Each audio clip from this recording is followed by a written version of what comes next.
പ്രധാനമായിട്ട് ആദ്യമേ ഞാൻ ഇതിൻ്റെ ഒരു ആമുഖം പോലെ പറയാം. വനം നിലനിൽക്കുന്നില്ലെങ്കിൽ കർഷകരുമില്ല, മനുഷ്യരാശിയുമില്ല. അപ്പോൾ വനം സംരക്ഷിക്കണം, വനത്തിലെ ജീവജാലങ്ങൾ സംരക്ഷിക്കപ്പെടണം. കാരണം ഇത് എക്കോളജിക്കൽ ബാലൻസ്ഡ് ആണ് നമ്മുടെ പ്രപഞ്ചം, ഒന്നൊന്നിനോട് ബന്ധപ്പെട്ടാണ് ഇരിക്കുന്നത്. ഇത് യശശരീരനായ ദിവംഗതനായ ഫ്രാൻസിസ് മാർപ്പാപ്പ ലോകത്തോടായി അദ്ദേഹം ദ ലൗദത്തോ സി എന്ന് പറയുന്ന ചാക്രിക ലേഖനത്തിലൂടെ വ്യക്തമാക്കിയിട്ടുണ്ട്. എല്ലാം സ്നേഹത്തിൽ അധിഷ്ഠിതം, ഇങ്ങനെയാണ് പറയുന്നത്. അപ്പോൾ ഒന്നിനെ കൊന്നുകൊണ്ട് അല്ലെങ്കിൽ ഒന്നിനെ ഉന്മൂലനം ചെയ്തുകൊണ്ട് പ്രപഞ്ചത്തിൽ മനുഷ്യന് നിലനിൽക്കാനാവില്ല. ഇവിടെ നമ്മൾ പറയുന്നത് രാഷ്ട്രീയപരമായും നയപരവുമായ തീരുമാനങ്ങളെക്കുറിച്ച് നിങ്ങൾ അങ്ങനെ ചെയ്യണം, ഇങ്ങനെ ചെയ്യണം, മണ്ണെണ്ണയിൽ സംസ്കരിക്കണോ വെളിച്ചെണ്ണയിൽ സംസ്കരിക്കണോ, ഇതൊന്നും അല്ല പ്രശ്നം. ഇവിടെ അടിസ്ഥാനപരമായ പ്രശ്നം ചിലരൊക്കെ എങ്കിലും ചൂണ്ടിക്കാണിച്ചു. ഒന്ന്, വനത്തിൽ ആവാസ വ്യവസ്ഥ തകർന്നു. എന്തുകൊണ്ട്? അപ്പോൾ ഒരു ജീവിയുടെ ഡെൻസിറ്റി വർദ്ധിച്ചാൽ ആ ജീവി പ്രകൃതിയിൽ നിന്നും നശിപ്പിക്കപ്പെടും. അതായത് ദ ഡെൻസിറ്റി ഓഫ് പോപ്പുലേഷൻ. കാരണം നമുക്കറിയാം, വർഷങ്ങൾക്ക് മുമ്പ് കുരങ്ങുപനി റിപ്പോർട്ട് ചെയ്തു. നമുക്കറിയാം, കുരങ്ങുകൾ നമ്മുടെ വനത്തിൽ ധാരാളമായിട്ട് പെരുകി. ഇപ്പം നാട്ടിൻപുറത്തേക്കും വന്നിട്ടുണ്ട്.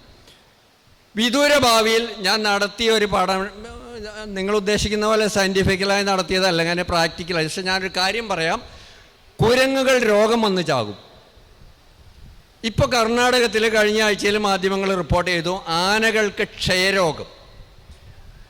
ഇത് ചികിത്സിക്കാൻ പറ്റത്തില്ല. കാരണം എന്താ വെച്ചാൽ, ഒരു ജീവിയുടെ ഡെൻസിറ്റി ഒരു പ്രദേശത്ത് വർദ്ധിച്ചാൽ അതിനെ പ്രകൃതി തന്നെ നിയന്ത്രിക്കാൻ സംവിധാനങ്ങൾ സൃഷ്ടിക്കും. അത് രോഗാവാം, അക്രമകാരികളായ ഏതെങ്കിലും തരത്തിലുള്ള വൈറസ് ആവാം. അപ്പോൾ ഞാൻ പറഞ്ഞു വരുന്നത്, പ്രായോഗിക തലത്തിൽ മനുഷ്യന് ചെയ്യാവുന്ന കാര്യം ഇവരെ നിലനിർത്തേണ്ടത് ആവശ്യമാണ്. കാരണം വനത്തിൽ ആനയില്ലെങ്കിൽ കാട് നശിക്കും, വനത്തിൽ കുരങ്ങില്ലെങ്കിൽ വനം നശിക്കും. ഒരൊറ്റ ഉദാഹരണം ഞാൻ വളരെ ലളിതമായിട്ട് പറയാം. ഒരു മാവ്, അതിനിടയിൽ അത് ധാരാളമായി കായ്ക്കുന്നുണ്ട്. ഈ മാവിൽ നിന്ന് പക്ഷികളോ കുരങ്ങുകളോ മാങ്ങ ശേഖരിച്ച് വിത്ത് വിന്യാസം നടത്തുകയോ ഇത് തിന്നുകയോ ചെയ്യുന്നില്ല. ഇത് പഴുത്ത് അവിടെ തന്നെ വീഴുകയാണെങ്കിൽ ഒരു 3 വർഷം കൊണ്ട് ആ തായ്മാവ് പോവും, അതിൻ്റെ കീഴെ മുളയ്ക്കുന്ന കുഞ്ഞുങ്ങളും പോവും. ഇതാണ് പ്രശ്നം. അപ്പോൾ എന്താ സംഭവം? മൃഗങ്ങൾ അമിതമായി പെരുകി എന്നതൊരു യാഥാർത്ഥ്യമാണ്. ഇവയ്ക്ക് ആവശ്യമായ തീറ്റകൾ വനത്തിൽ കിട്ടാനില്ല. വയനാട്ടിലെ വനങ്ങളിൽ മുഴുവൻ മഞ്ഞക്കൊന്ന ഫോറസ്റ്റുകാർ നട്ടുപിടിപ്പിച്ചു. ബെൽറ്റ് ഈർപ്പമുള്ള സ്ഥലങ്ങളിൽ യൂക്കാലി നട്ടുപിടിപ്പിച്ചു. അക്വേഷ്യ, മാഞ്ചിയം ഒക്കെ വന്നു. ഇവിടെയൊക്കെ തേക്കുകൾ വന്നു. പിന്നെ ഇവിടെ നേരത്തെ പറഞ്ഞു, വനത്തിൽ 100 മീറ്റർ ട്രാൻസ്പെറൻ്റ് ആയിട്ടുള്ള കാട്, അടിക്കാട് വെട്ടിയിട്ട്, അത് പ്രായോഗികമല്ല. കാരണം ഇത് എവിടെയെങ്കിലും ഇരുന്ന് പ്ലാൻ ചെയ്താൽ പോരാ. നമ്മുടെ 80-70 ഡിഗ്രി ചെരിഞ്ഞ ഭൂമിയിൽ, ഈ വനാതിർത്തിയിൽ ഞാൻ ആദ്യം ഒന്ന് പറയാം, ഞാൻ താമസിക്കുന്നത് തലക്കാവേരി വൈൽഡ് ലൈഫ് സാങ്ച്വറിയിൽ നിന്ന് 500 മീറ്റർ ഇപ്പുറം. ഞങ്ങളുടെ തൊട്ടിപ്പുറത്ത് 2 കോറികളുണ്ട്. 150 ഏക്കർ സ്ഥലം അവർ വാങ്ങി 3-4 വർഷമായി. അവരതിനകത്ത് മുഴുവൻ പന്നിയും മുള്ളനും കേഴയും മാനും. ആന കഴിഞ്ഞ വർഷമേ വന്നോളൂ, ഈ കൊല്ലം വന്നിട്ടില്ല ഇതുവരെ. ഉടനെ വന്നോളൂ, മനസ്സിലായില്ലേ? അപ്പോൾ അതിൻ്റെ നടുക്കാണ് താമസിക്കുന്നത്. ഞാനിത് ഇങ്ങനെയുള്ള കാര്യങ്ങൾ പറയാം. ഇപ്പോൾ കർഷകരെ സംബന്ധിച്ച് തൻ്റെ കൃഷി സംരക്ഷിക്കാൻ, ശരിക്കും പറഞ്ഞാൽ ഇപ്പോൾ അതാണല്ലോ പ്രശ്നം, കർഷകരുടെ കൃഷി എങ്ങനെ രക്ഷിക്കാം. അപ്പോൾ കൃഷിയിടത്തിൽ കൃഷി നശിപ്പിക്കുന്ന ഏതൊരു ജീവിയും കർഷകനെ സംബന്ധിച്ച് കീടങ്ങളാണ്. ഞാൻ പറഞ്ഞാൽ മനസ്സിലായോ? കീടങ്ങളെ നിയന്ത്രിക്കാൻ നമ്മുടെ കൃഷി വകുപ്പ് നമുക്ക് ധാരാളം കീടനാശിനികൾ തന്നിട്ടുണ്ട്. ഞാൻ പറഞ്ഞു വരുന്നത്, ശാസ്ത്രീയമായി സർക്കാർ ഇത് നിയന്ത്രിക്കുന്നില്ലെങ്കിൽ കർഷകർ കീടനാശിനി ഉപയോഗിക്കും. പറഞ്ഞാൽ മനസ്സിലായില്ലേ? അത് നിങ്ങളുടെ വിവേചനാധികാരത്തിന് വിട്ടു. ഞാൻ ഇതിൻ്റെ ഒരു ആമുഖം പറഞ്ഞു എന്ന് മാത്രമേ ഉള്ളൂ. അപ്പോൾ അതിന് കൃഷി വകുപ്പിൻ്റെ അംഗീകാരമുണ്ട്. കൃഷി വകുപ്പിൻ്റെ ആളുകളൊക്കെ ഇവിടെ ഉണ്ടെന്ന് തോന്നുന്നു. ഏത് വേണമെന്ന് കർഷകന് തീരുമാനിക്കാം. അപ്പോൾ വനം വകുപ്പ് നിയമമായിട്ട് വരും. കാരണം കീടനാശിനി ഉപയോഗിച്ച് മൃഗങ്ങളെ കൊന്നു കഴിഞ്ഞാൽ കർഷകനെ അറസ്റ്റ് ചെയ്ത് ജയിലിലടയ്ക്കും. ജയിലിലിപ്പോൾ നല്ല സുഖം എന്നാണ് പോയവർ പറഞ്ഞ്, ചപ്പാത്തിയും ചിക്കനും ഒക്കെ കിട്ടുമെന്നവർ. അപ്പോൾ നമുക്ക് കൃഷി ചെയ്ത് ആഹാരം കഴിക്കുന്നതിനേക്കാൾ സമയത്ത് ആഹാരം അവിടുന്ന് കിട്ടുമല്ലോ. അപ്പോൾ നമ്മൾ അങ്ങനെ ഒരു തീരുമാനം എടുത്താൽ മതി. പ്രിയപ്പെട്ടവരെ, മറ്റൊരു കാര്യം, വന്യജീവികൾക്ക് തീറ്റ കൊടുക്കാൻ കർഷകന് ബാധ്യതയില്ല. ബാധ്യതയുണ്ടോ? കുരങ്ങിനെ തീറ്റാൻ നമുക്ക് ബാധ്യതയുണ്ടോ? ആനയെ തീറ്റാൻ ബാധ്യതയുണ്ടോ? പന്നിയെ തീറ്റാൻ നമുക്ക് ബാധ്യതയുണ്ടോ? എന്നാൽ കർഷകൻ്റെ ഒരു പൗരൻ്റെ ജീവനോ സ്വത്തിനും സംരക്ഷണം നൽകാൻ ബാധ്യസ്ഥമായിരിക്കുന്ന ഗവൺമെൻറ്റുകൾ, ഒരു കർഷകൻ്റെ സ്വത്ത് എന്ന് പറയുന്ന അവൻ്റെ കൃഷിയാണ്, അത് നഷ്ടപ്പെട്ടു കഴിഞ്ഞാൽ ഇൻഷുറൻസ് കിട്ടിയാല, ഇൻഷുറൻസ് ചെയ്താലോ നിങ്ങളതിന് പ്രൊട്ടക്ഷൻ വേലി ഇട്ടെങ്കിലേ എന്ത് കിട്ടുള്ളൂ, ഇൻഷുറൻസ്. പ്രൊട്ടക്ഷൻ വേലി ഇടാൻ പൈസ ഉണ്ടെങ്കിൽ ഈ പന്നി ഇത് തിന്നില്ല, അതാണ് സംഭവം. അതുകൊണ്ട് ഈ ഒരു കാര്യം ശ്രദ്ധയിൽ വെക്കുക. അപ്പം നമ്മുടെ പൗരൻ്റെ അവകാശം, പൗരൻ്റെ ജീവനും സ്വത്തിനും സംരക്ഷണം നൽകാൻ ബാധ്യസ്ഥമായവർ നിഷ്ക്രിയരായിരിക്കുമ്പോൾ നിയമം കയ്യിലെടുക്കാൻ കർഷകർ തയ്യാറാവും. അങ്ങോട്ടേക്ക് കൊണ്ടുപോകരുതെന്നാണ് എൻ്റെ അഭിപ്രായം. മറ്റൊന്ന്, പരിസ്ഥിതി പ്രവർത്തകരുടെ നിലപാടുകൾ പലപ്പോഴും കർഷകർക്ക് ദ്രോഹമായി ഭരിക്കാറുണ്ട്. യഥാർത്ഥ പരിസ്ഥിതി സംരക്ഷകർ എന്ന് പറയുന്നത് കർഷകരാണ്, മലയോര കർഷകരാണ്. ഇവിടെ വനം വെച്ച് പിടിപ്പിക്കുന്നുണ്ട്, മണ്ണ് സംരക്ഷിക്കുന്നുണ്ട്, ജലവിഭവങ്ങൾ സംരക്ഷിക്കുന്നുണ്ട്, ജീവികളെ സംരക്ഷിക്കുന്നുണ്ട്. ഞാൻ ഈ അടുത്ത കാലത്ത് ചാനൽ ചർച്ചയിലെ ചില കാര്യങ്ങൾ, ഞാൻ ഈ മാധ്യമങ്ങളൊക്കെ ദുശീലമുണ്ട്, ധാരാളം വായിക്കും, അപ്പോൾ മാധ്യമങ്ങളൊക്കെ കാണുന്ന ആളാണ്. അതുകൊണ്ട് ആന കൃഷിയിടത്തിലേക്ക് വരുന്നത് ഒരു കാരണം, ഒരു പരിസ്ഥിതി പ്രവർത്തകൻ മനോരമ ന്യൂസിൽ ചാനൽ ചർച്ചയിൽ വന്നാണ്. ആന ഒരാളെ കൊന്നപ്പോൾ വന്ന അത് ഈ വനാതിർത്തിയിൽ താമസിക്കുന്നവർ മുഴുവൻ വാഷ് കലക്കിയിട്ടിട്ട് ഇത് കുടിച്ചിട്ടാണ് വന്നതെന്ന് പറയും. ഇദ്ദേഹം തിരുവനന്തപുരത്ത് AC റൂമിലഴിക്കണേ, ഇദ്ദേഹം 3ാമത്തെ നിലയിലാണ് താമസിക്കണമെന്ന് ഞാൻ അന്വേഷിച്ചപ്പോൾ മനസ്സിലായി. തെരുവുനായെ പേടിക്കേണ്ട, പാമ്പിനെ പേടിക്കേണ്ട, ആനയെ പേടിക്കേണ്ട, കരടിയെ പേടിക്കേണ്ട. പക്ഷേ തിരുവനന്തപുരത്തെ ടൗണിലും കരടി വന്നു. അപ്പോൾ ഇയാൾക്ക് പേടിയായി, മനസ്സിലായില്ല. അപ്പോൾ ഇത്തരം പിന്നൊന്നുള്ളത്, വന്യമൃഗങ്ങളെ പ്രകോപിപ്പിക്കരുത്. പ്രിയപ്പെട്ടവരെ, വനാതിർത്തിയിലുള്ള കർഷകരെ ആനയെ പല്ലിളിച്ച് കാണിച്ചിട്ടാണ് അതിങ്ങ് വരുന്നത്, പ്രകോപിപ്പിക്കാൻ ഒന്നുമല്ല. അപ്പം ഇത്തരത്തിലുള്ള ചില ഭാഷ, വന്യമൃഗ സംഘർഷം, ഇങ്ങനെയുള്ള ചില കടുംപെട്ട് ഭാഷകൾ പറഞ്ഞ് കർഷകരെ പറ്റിക്കുന്ന ഒരു സമീപനമാണ് മുന്നോട്ട് പോയിക്കൊണ്ടിരിക്കുന്നത്. അപ്പോൾ ഈ പരിപാടികൾ നമുക്ക് നിർത്താം, നമുക്ക് പ്രായോഗികമായ ചില ജീവിതത്തിൽ. ഇപ്പം എൻ്റെ വിഷയം അതല്ല, ഞാൻ അതുകൊണ്ട് പെട്ടെന്ന് വിഷയത്തിലേക്ക് വരാം, എനിക്ക് അധികം സമയമില്ല, അതുകൊണ്ടാണ്. കൃഷി സംരക്ഷിക്കുന്നതിന് ചില മാർഗങ്ങൾ നമുക്ക് അവലംബിക്കാവുന്നു. അപ്പോൾ ഇത് ഞാൻ 1-2 വൈഗ ഹാക്കത്തണിൽ അവതരിപ്പിച്ചതാണ്. ഇപ്പം നിലവിൽ ഞാൻ കൃഷി ചെയ്യുന്ന നെല്ലൊഴികെ എല്ലാം കൃഷി ചെയ്യുന്നുണ്ട്, നിങ്ങൾക്കിപ്പോൾ വന്നാൽ കാണാം. കഴിഞ്ഞ 3 വർഷമായിട്ട് പന്നി കൃഷിയിടത്തിൽ വന്നിട്ടില്ല. നിങ്ങളതിൻ്റെ ഫോർമുല എന്നോട് ചോദിക്കരുത്, ക്ഷമിക്കണം.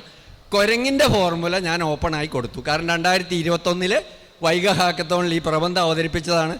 ഇതെൻ്റെ കയ്യിൽ നിന്ന് അടിച്ചു മാറ്റാനൊരു ശ്രമം നടത്തിയപ്പോൾ ബഹുമാനപ്പെട്ട കർഷകശ്രീയുടെ ജോബി അദ്ദേഹത്തെ വിളിച്ച് ഞാൻ സംസാരിച്ചു. അദ്ദേഹം ഇവിടെയുണ്ട്.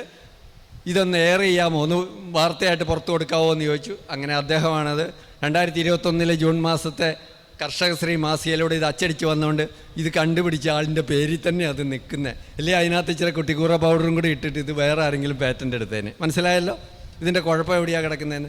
അതുകൊണ്ട് പന്നിയുടെ മരുന്ന് നിലവിൽ ഞാൻ 3 വർഷമായിട്ട് ഉപയോഗിക്കുന്നുണ്ട്.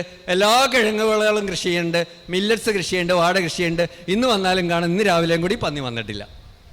തിരുമേനിയിലുള്ള 2-3 കർഷകരെ കവുങ്ങ് തിന്നുന്നത് കൊണ്ട് ഈ മരുന്ന് വാങ്ങിക്കൊണ്ട് അവർ ഉപയോഗിച്ചു. അവർ കഴിഞ്ഞ ആഴ്ചയും വന്ന് വാങ്ങി. അവർ പറഞ്ഞു ഇതുവരെ ആ പന്നി വന്നിട്ടില്ല എന്നുണ്ട്. പ്രിയപ്പെട്ട, ഞാനിത് പറഞ്ഞത് പ്രായോഗികമായ ചില കാര്യങ്ങൾ. ഒന്ന്, നമ്മുടെ കൃഷി വകുപ്പിന് ഇൻഡിവിജ്വൽ ഫാമേഴ്സിന് ഫെൻസിങ് കൊടുക്കാം. ഫെൻസിങ് എന്ന് പറഞ്ഞാൽ ടാറ്റ വൈറോൺ വലകൾ കൊടുക്കാം. കാരണം നമ്മുടെ കേരളം പാർപ്പിട കൃഷിയുടെ ഏറിയാണ്. ഞാൻ വനത്തിലേക്കൊന്നും പോകുന്നില്ല, കാരണം വന നിയമങ്ങളൊക്കെ കുറിച്ച് പ്രഗത്ഭരായിട്ടുള്ള ആളുകൾ ഇവിടെയുണ്ട്. അപ്പോൾ അതുകൊണ്ട് ചെറിയ കർഷകർക്ക് 1 ഏക്കറോ 2 ഏക്കറോ ഒക്കെ സംരക്ഷിക്കാൻ നിങ്ങൾ ഒരു സബ്സിഡിയും കൊടുക്കണ്ട. ടാറ്റ വൈറോൺ വലകൾ ഉപയോഗിച്ച് വേലി കെട്ടാനൊരു സംവിധാനം കൊടുത്താൽ മതി. അതിൽ ചെറു മൃഗങ്ങളെ നമുക്ക് പ്രതിരോധിക്കാൻ പറ്റും. വലിയ മൃഗങ്ങൾ, ആന, കാട്ടുപോത്ത് പോലെയുള്ള വനാതിർത്തിയിലാണ് മ്ലാവ് പോലെയുള്ളത് വരുന്നത്. അതിനുള്ള നിയന്ത്രണം കൂടി ഞാൻ ഇതിനകത്ത് പറയുന്നുണ്ട്. അപ്പോൾ ഒരു കാര്യം അതാണ്, ടാറ്റ വൈറോൺ വല ഉപയോഗിക്കുക, അതിൻ്റെ സബ്സിഡി കൊടുക്കുക.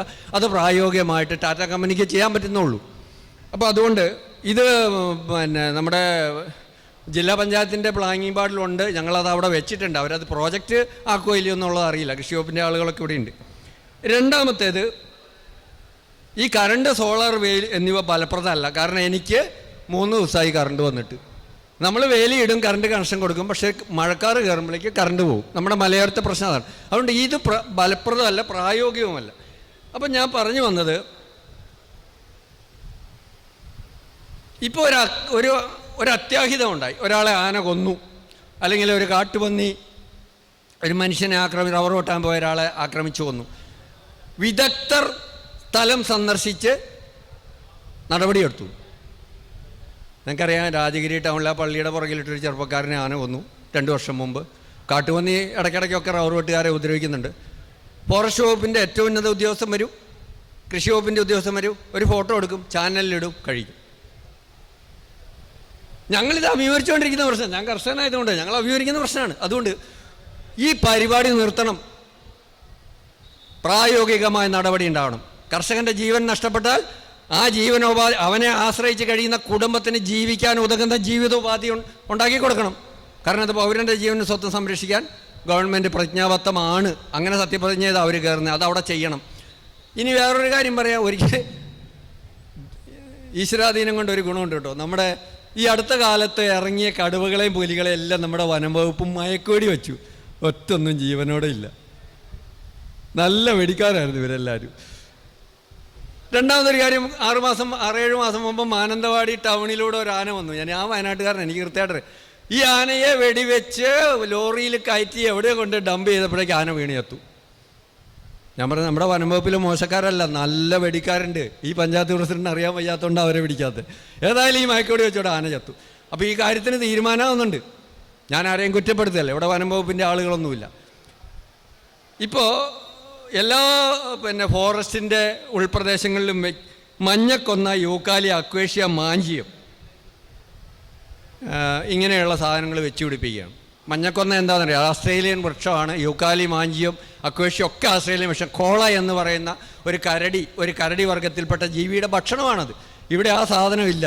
തീറ്റ കിട്ടാതെ വരുമ്പോൾ അത് സ്വാഭാവികമായിട്ട് ഇങ്ങോട്ട് വരും. അതിന് നമുക്ക് ചെയ്യാവുന്ന ഒരു കാര്യം എന്ന് വെച്ചാൽ, വനത്തിനുള്ളിൽ ജലസ്രോതസ്സുകളുള്ള ഭാഗത്ത് ഇപ്പം ഉറവ് എന്ന് പറയുന്ന ഒരു സ്ഥലമുണ്ട്, മുളകളുടെ ഗവേഷണ കേന്ദ്രം വയനാട്ടിൽ. 365 ദിവസം ഇലച്ചാർത്തുകളുള്ള മുളവർഗത്തിൽപ്പെട്ട സസ്യങ്ങൾ വളർത്തും. ഞാൻ നട്ടുപിടിപ്പിച്ചിട്ടുണ്ട്. അത് സോഫ്റ്റാണ്, കരിമ്പ് പോലെ ഇരിക്കും. ഒരൊറ്റ ആനയും പുറത്തേക്ക് വരില്ല. ഇതൊരു വെൽറ്റിലായിട്ട് അങ്ങോട്ട് 1 കിലോമീറ്റർ 2 കിലോമീറ്റർ ഉള്ളിലേക്ക് അങ്ങ് നട്ടുപിടിപ്പിച്ചാൽ സിമ്പിളാണ്. നമ്മുടെ ഈ മഴക്കാടുകൾ ഇത് വളരും. പിന്നീട് വരുന്നതിന് നമുക്ക് നോക്കാം, പ്രശ്നമൊന്നുമില്ല. ഞാൻ പെട്ടെന്ന് എൻ്റെ വിഷയത്തിലേക്ക് വരാം. കഴിഞ്ഞ 8 വർഷമായി കുരങ്ങുകളും 3 വർഷമായി പന്നികളും എൻ്റെ കൃഷിയിടത്തിൽ വരാറില്ല, മുള്ളംപന്നി അടക്കം. നിങ്ങൾ ശ്രദ്ധിച്ച് കേട്ടോ. എന്തുകൊണ്ടാണ്? ഇതിനൊരു സയൻസ് ഉണ്ട്, ഞാനത് പറയാം. കാരണം ഈ ഞാനുണ്ടാക്കിയ റെപ്പലൻ മരുന്നുകളെന്നാണ് പറയാം. ഒന്നിനെയും കൊല്ലുന്നില്ല, ഒന്നിനെയും നശിപ്പിക്കുന്നില്ല, ഒന്നിനെയും വംശവർധന തടയുന്നില്ല, ഇതിനെ അകറ്റി നിർത്തുന്നതേ ഉള്ളൂ. റെപ്പലൻ മെഡിസിൻസാണ്. എന്താണ് റെപ്പലൻ്റ് എന്ന് പറഞ്ഞാൽ? ഒറ്റ വാക്കിൽ ഞാൻ അതിന് ഉത്തരം പറയാം. മീൻ കഴുകിയ വെള്ളം പശുവിന് കൊടുത്ത് അത് കുടിക്കുകയല്ല. എന്നാൽ കുടിക്കും. അത് ഈ അടുത്ത കാലത്താണ് മനസ്സിലായി. HF, ബ്രൗൺ സ്വിസ്, ജേഴ്സി തുടങ്ങിയ ജീവികൾ മാംസം കഴുകിയ വെള്ളം കുടിക്കും. കാരണം എന്താ? യാക്ക് എന്ന് പറയുന്ന ജീവിയുടെ ക്രോമസോമുകളിൽ നിന്ന് DNA മാറ്റി വെച്ചിട്ടാണ് ഈ സാധനത്തിനെ സ്വിറ്റ്സർലൻഡിൽ രൂപപ്പെടുത്തിയിരിക്കുന്നത്. അപ്പോൾ അത് മഞ്ഞുമലയിലെ ശവശരീരങ്ങൾ മാന്തിയിട്ട് തിന്നുന്ന ജീവിയാണ്. നന്നായിട്ടൊന്ന് പഠിച്ചോ, ഇത് സയൻസാണ്. അപ്പോൾ അത് മാംസം തിന്നും, അപ്പം രക്ഷയില്ല. നമ്മൾ ഏതായാലും വന്യജീവികളായതുകൊണ്ട് നമുക്കതിനെ നിൽക്കാം. 4 രീതികളിൽ നമുക്ക് വന്യമൃഗങ്ങളെ മാറ്റി നിർത്താൻ പറ്റും. അത് ഒരു ജീവിയുടെ ശത്രു സാന്നിധ്യം ആ ജീവികളെ അവിടെ നിന്ന് അകറ്റും. ഉദാഹരണത്തിന്, ഞാൻ വനത്തിൻ്റെ അടുത്താണ് താമസിക്കുന്നത്. കാട്ടിൽ ചെന്നായ വന്നാൽ, ചെന്നായുണ്ട് ഞങ്ങളുടെ പോലെ, തലക്കാവേരി വൈൽഡ് ലൈഫ് സാഞ്ചുറിയിൽ നിന്ന് 500 മീറ്ററുള്ള എൻ്റെ കൃഷിയിടത്തിലേക്ക് കാട്ടിൽ ചെന്നായ വന്നാൽ നമ്മുടെ പറമ്പിൽ ഇക്കരെയുള്ള കൃഷിയിടങ്ങളിൽ മ്ലാവ്, കേഴ, പന്നി, മുള്ളമന്തി എല്ലാം കയറി വരും. മലയെണ്ണാൻ വരെ വരും. എന്തുകൊണ്ടാണ്? ചെന്നായ അവിടെ ചൂളം വലിക്കുമ്പോൾ ഇത് വേട്ടയാടുമ്പോൾ ഇങ്ങോട്ട് വരും. ശത്രു സാന്നിധ്യം ഇത് നമുക്ക് സൃഷ്ടിച്ചെടുക്കാൻ പറ്റില്ല. രണ്ടാമത്തേത് റെപ്പലൻ്റ് മരുന്നുകൾ, ഞാനിപ്പോൾ പറഞ്ഞത്. മൂന്നാമത്തേത് ഫെൻസിങ്, വേലികൾ, കറണ്ട് വേലികൾ, തൂക്കുവേലികൾ പോലുള്ള കാര്യം. ഇനി നാം നേരിടുന്ന വന്യജീവികളെന്ന് പറയുന്നത് ആന, കുരങ്ങ്, പന്നി, മുള്ളൻ, കാട്ടുപോത്ത്, മ്ലാവ്, മയിൽ എക്സെട്ര. ഇപ്പോൾ ചുരുക്കത്തിൽ ഞാൻ പറയും, നമ്മൾ ഈ കാട്ടുപോത്തിനെയൊന്നും ആരും പ്രകോപിപ്പിച്ചിട്ടില്ല. കൂടരഞ്ഞിയിലൊരു ചേട്ടൻ, ഒരു അപ്പാപ്പൻ സിറ്റ് ഔട്ടിൽ പത്രം വായിച്ചുകൊണ്ടിരുന്ന കാട്ടി കയറി ഇടിച്ചു കൊന്നു. ഇത് അടുത്ത കാലത്ത് എല്ലാ മാധ്യമങ്ങളും റിപ്പോർട്ട് ചെയ്യുന്നത്. ഇതൊന്നും അല്ല പറയണത്. അപ്പോൾ ഇതിൽ ഓരോ ജീവിക്കുമുള്ള റെപ്പലൻ്റ് മെഡിസിൻസ് വ്യത്യസ്തമാണ്. ഇത് കണ്ടെത്തി കഴിഞ്ഞാൽ നമുക്ക് ഇവയൊക്കെ നിയന്ത്രിക്കാൻ പറ്റും. ഈ ബഹളമൊന്നും ഉണ്ടാക്കേണ്ട കാര്യമില്ല. അതുകൊണ്ട് മെഡിസിൻ ഉണ്ടാക്കി അല്ലെങ്കിൽ ഫോളിയർ ആപ്ലിക്കേഷനിൽ കൊടുത്തു കഴിഞ്ഞാൽ ഇതിനെ നമുക്ക് നിയന്ത്രിക്കാനായിട്ട് പറ്റും. ഉദാഹരണത്തിന് ഇപ്പം തെരുവുനായ ശല്യം, പേപ്പട്ടി ശല്യയുടെ വിഷയം അവതരിപ്പിച്ച് കഴിഞ്ഞു. ഭയങ്കര പ്രശ്നമാണ്. പ്രിയപ്പെട്ടവരെ, കാഞ്ഞിരത്തിൻ്റെ തൊലിയിട്ട് ഇറച്ചി കഴിച്ചു കൊടുത്താൽ തെരുവുനായ ചത്തുപോകും. അത് റെപ്പലൻ്റാണ് നായയ്ക്ക്. ആട് നമ്മൾ വളർത്തുന്ന ജീവിയല്ലേ, ആടിന് റെപ്പലൻ്റ് ആയിട്ടുള്ളൊരു ആടുതൊടാപ്പാല എന്ന് പറഞ്ഞൊരു സസ്യമുണ്ട് പ്രകൃതിയിൽ. നമ്മുടെ ആടലോകടകം മനുഷ്യന് മരുന്നാണ്. ആടലോടകം ഒരുപടി നീരിടിച്ച് കഴിഞ്ഞിട്ട് ഒരു ആടിൻ്റെ വായിൽ ഒഴിച്ചു കൊടുക്കുക, 5 മിനിറ്റ് കൊണ്ട് അത് പിടഞ്ഞു വീണ് ചാവും. അപ്പോൾ ഓരോ ജീവിക്കും റെപ്പലൻ്റ് ആയിട്ടുള്ള പ്രതിരോധ, അതിന് ആ ജീവി അത് തിന്നില്ല. അതിൻ്റെ കുഞ്ഞുങ്ങൾ, അതിൻ്റെ വംശത്തെ സംരക്ഷിക്കാൻ അതിനറിയാം, അത് തിന്നില്ല. അതാണ് സംഭവം.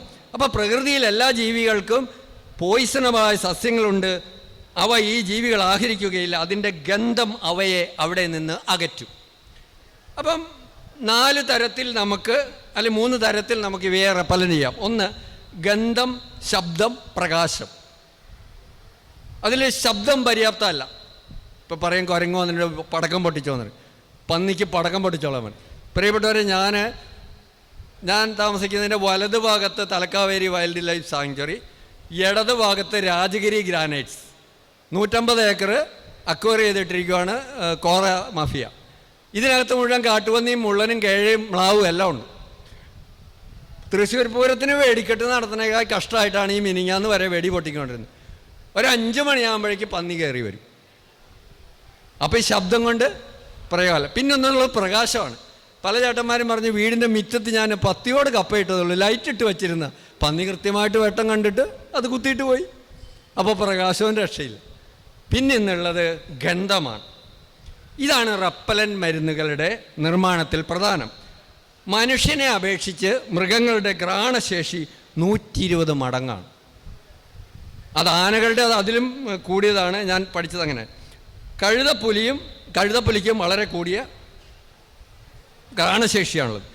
ഭാരതീയ ദർശനമനുസരിച്ച് മൃഗങ്ങൾ 2 ഗണം, അതായത് ദേവഗണം, അസുരഗണം. എന്നാൽ സസ്യാഹാരികൾ, എന്നാൽ ബൈബിളിൽ ഒരു ഗണത്തെ കൂടി പറയുന്നുണ്ട്. ബൈബിൾ എന്ന് പറഞ്ഞാൽ യഹൂദ മതഗ്രന്ഥത്തിൽ നിന്ന് എടുത്ത നിയമാവർത്തനം എന്ന് പറയുന്ന പുസ്തകത്തിലേക്ക്, ഹമ്മുറബിയുടെ തോറ എന്ന് പറയുന്ന മതഗ്രന്ഥത്തിൽ നിന്ന് ബൈബിളിലേക്ക് എടുക്കപ്പെട്ട പുസ്തകം നിയമാവർത്തനം. അതിനകത്ത് അശുദ്ധ ഗണം ഒരു ജീവിയെ കൂടി പറയുന്നു. അപ്പോൾ ഈ 3 ഗണത്തിൽപ്പെട്ട ജീവികളാണ് പ്രശ്നം. അശുദ്ധ ഗണം എന്നാൽ അഴുകിയ മാംസം ഭക്ഷിക്കുന്ന ജീവി. ഈ ഗണത്തിലാണ് നമ്മുടെ പന്നി വരുന്നത്. വരാഹാവതാരം അല്ലേ പ്രിയപ്പെട്ടവർ? ഈ വരാഹാവതാരമായതുകൊണ്ട്, ഇത് അവതാരമായതുകൊണ്ട് ക്ഷുദ്രജീവികളുടെ ഗണത്തിൽപ്പെടുത്താൻ വലിയ പ്രയാസമാണ്. അതിനുവേണ്ടി മെനക്കെടണ്ട. അപ്പോൾ ഞാൻ ഈ അമൃതാനന്ദമയി ട്രസ്റ്റിൻ്റെ കൃഷി ഗൈഡൻസുമായിട്ട് ഒരു 8 വർഷം ഇന്ത്യയിൽ ഉടനീളം യാത്ര ചെയ്ത ആളാണ്. അങ്ങനെ ഒരു സ്ഥലത്ത്, ഞാൻ സ്ഥലം പറയുന്നില്ല, കർണാടകത്തിലെ ഒരു സ്ഥലത്ത് ഒരു സന്യാസിയുമായിട്ട് സംവദിക്കാനിടയായി. അദ്ദേഹം പറഞ്ഞു, വരാഹാവതാരം പുണ്യജീവിയാണ്, ഇത് വനത്തെ അങ്ങനെയാണെന്നൊക്കെ പറഞ്ഞു.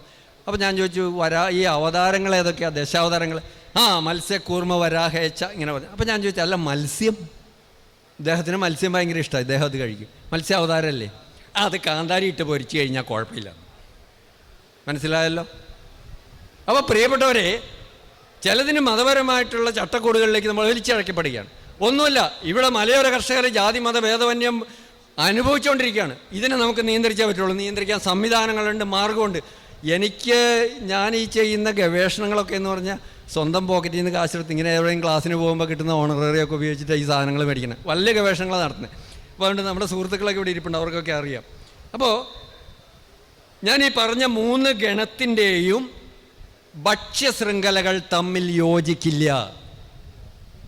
ഞാൻ പറഞ്ഞതിൻ്റെ അർത്ഥം മനസ്സിലായോ? അതായത് നമുക്ക് പന്നി, കഴുകൻ, ഉടുമ്പ്, കഴുതപ്പുലി എക്സെട്ര, കുറുക്കനടക്കം അശുദ്ധ ഗണത്തിൽ വരുന്നതാണ്.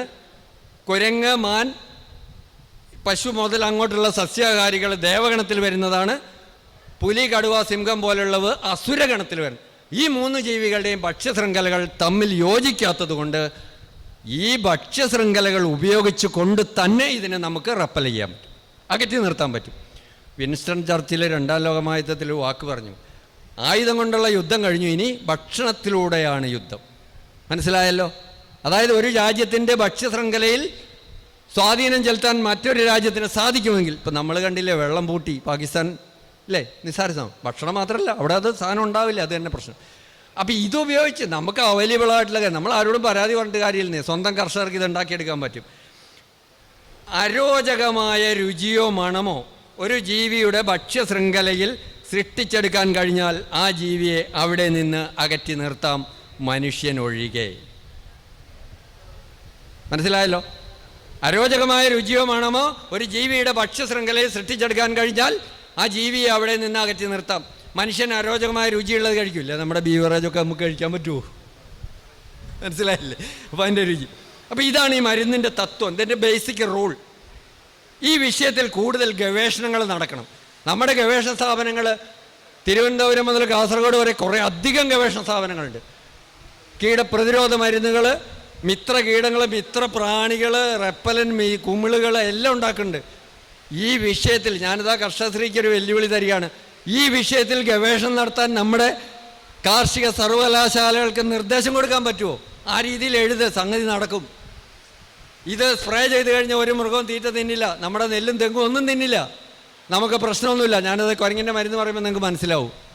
അപ്പോൾ അതുകൊണ്ട് ആ രീതിയിലുള്ള ഗവേഷണം ഗവൺമെൻറ് തലത്തിലുണ്ടാവണം. ഇൻഡിവിജ്വൽ ഫാർമർക്ക് പ്രശ്നമാണ്, അതിന് പരിമിതികളുണ്ട്, ഇതിന് വലിയ സാമ്പത്തിക ചിലവുണ്ട്. എന്നാൽ ഇവർ മുടക്കുന്ന സാമ്പത്തിക ചിലവ് നമുക്കൊട്ട് വേണ്ടതാനും, അത്രയൊന്നും ആവശ്യമില്ല. പക്ഷേ ഇവരെ സംബന്ധിച്ചുള്ള പ്രശ്നം എന്താണെന്നറിയാം, 30-ാം തീയതി അക്കൗണ്ടിൽ പൈസ വരും, നോ പ്രോബ്ലം. കർഷകൻ അങ്ങനെയല്ല, ഒരു വാഴ വെച്ച് 12 മാസം കഴിഞ്ഞ് ഇതുപോലത്തെ കാറ്റും മഴയും കളഞ്ഞില്ലെങ്കിൽ, പന്നി ആനയെ തിന്നില്ലെങ്കിൽ അവൻ്റെ പിള്ളേർക്ക് ഭക്ഷണം കൊടുത്താൽ മതി എന്നുള്ള രീതിയിലായി കാര്യങ്ങൾ. അപ്പം നമ്മളിത് കണ്ടുപിടിച്ചേ പറ്റുള്ളൂ. ഇതൊരാശയമായി ഗവേഷണത്തിൻ്റെ ഒരു വിഷയമായിട്ട് കർഷകശ്രീ അവതരിപ്പിക്കണമെന്നൊരു അഭ്യർത്ഥനയുണ്ട്. ഇനി ഞാൻ ഇതിൻ്റെ ഒരു ഇതുകൂടി പറഞ്ഞിട്ട് പെട്ടെന്ന് അവസാനിപ്പിക്കാം. അപ്പോൾ നിങ്ങൾക്ക് അതിൻ്റെ സംശയങ്ങളുണ്ടാവും. കുരങ്ങിനുള്ള മരുന്ന് എങ്ങനെ നിർമ്മിക്കാം, നിങ്ങൾ സംശയങ്ങളൊന്ന് കുറിച്ച് വെച്ചോളൂ. അപ്പോൾ ഇത് വളരെ സിമ്പിളാണ്. 20 ലിറ്റർ വെള്ളം കൊള്ളുന്ന ഒരു വീപ്പ, ഒരു മൂടിയുള്ള ഒരു ബക്കറ്റ്. ഇതിനാവശ്യമായിട്ടുള്ള ഇൻഗ്രീഡിയൻസ് ഇത്രയാണ്: മത്തി 3 കിലോ, കിളിമീൻ 2 കിലോ, ശർക്കര 2 കിലോ, വേപ്പെണ്ണ 1 ലിറ്റർ, മുട്ട 5 എണ്ണം, കോഴിയുടേതോ താറാവിൻ്റെതോ ആവും.